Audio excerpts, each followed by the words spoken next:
নবীজির জুতো মুবারক একজন ইহুদির বাচ্চা সন্তান নিয়ে বুকের মধ্যে লাগাই রাখতো।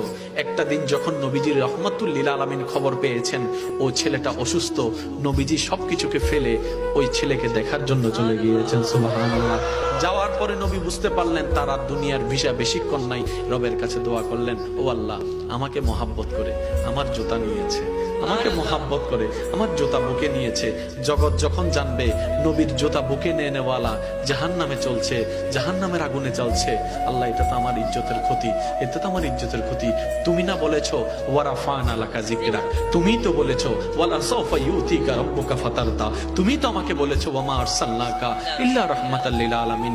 নবীজি যখন রবের কাছে ফরিয়াদ করলেন, রব দোয়া কবুল করলেন। আল্লাহ তাআলা রাসূলকে নির্দেশ দিলেন, আপনি ওকে কালিমা পড়তে পড়েন। সে কালিমা পড়তে দেরি, ইন্তেকাল হতে দেরি হবে না, ইন্তেকাল হতে দেরি, জান্নাত দিতে দেরি হবে না। সুবহানাল্লাহ।